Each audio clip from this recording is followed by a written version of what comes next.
Notre deuxième sujet de ce matin, des arrestations de jeunes se poursuivent en Guinée depuis plus d'une semaine. Sont aussi visés des centaines de ressortissants des pays voisins qui, selon les autorités, représentent une menace pour la sécurité de la Guinée.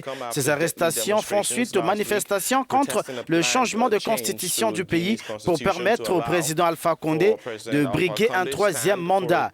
141 arrestations ont eu lieu dans la banlieue de Conakry et quelques 500 personnes, pour la plupart des étrangers, ont été arrêtées en Haute-Guinée à la frontière du Mali, de la Côte d'Ivoire et de la Basse-Guinée.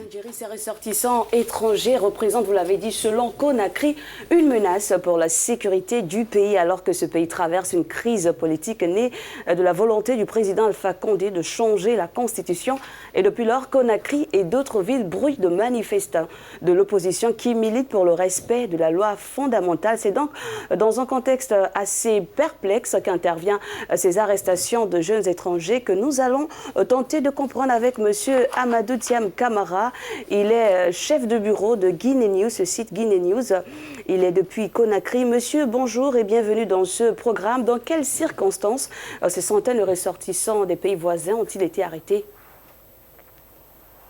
Eh bien, les circonstances n'ont pas été suffisamment détaillées parce que je pense que nous sommes à la phase, et les autorités ont dit qu'elles sont à la phase des enquêtes préliminaires.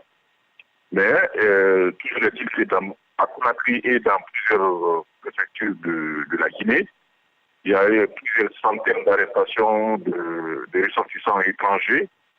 Quelles sont les raisons?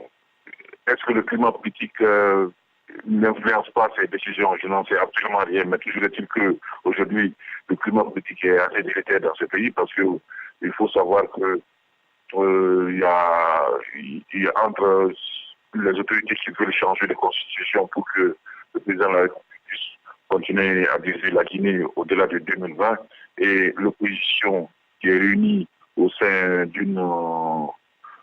avec la société civile au sein d'une plateforme. Alors, le bras de fer est véritablement engagé. Qu'est-ce qui leur est reproché et que sont-ils allés faire en Guinée? On leur reproche globalement d'être des étrangers et qui sont dans un seul ou unique domicile.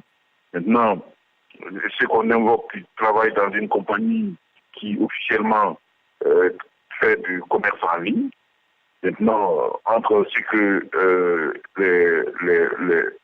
ces étrangers disent et les réalités, il y a toute une enquête qui est en train de se faire.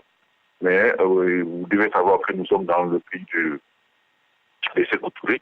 Eh bien, entre ce qui se passe parfois et la réalité, eh bien, il y a un fossé.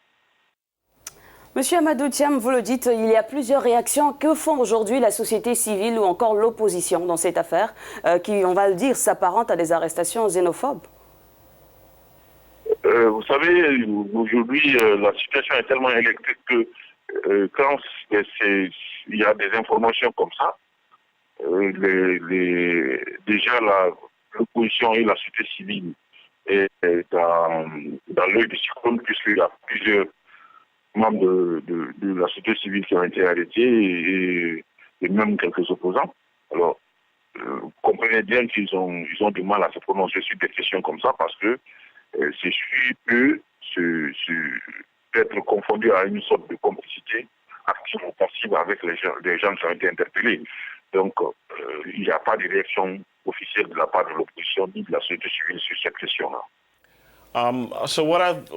Y a-t-il des réactions des pays d'où sont originaires les personnes interpellées? Y a-t-il des réactions déjà? Pour l'instant, il n'y a pas de réaction, notamment des autorités maliennes, encore moins des autorités burkinabées et autres. Donc, il appartient aux autorités-là de donner une position officielle par rapport à cette part de l'arrestation. Mais tout de suite que c'est vrai que cela peut paraître suspect parce que à maints endroits de la Guinée, une dizaine d'endroits de la Guinée, qu'on retrouve des gens s'agglutiner comme ça dans un seul domicile, ça peut paraître suspect. Mais ce qui est encore suspect, ce sont les conclusions actives qui ont été tirées par les autorités alors qu'une enquête sérieuse n'a pas encore été menée.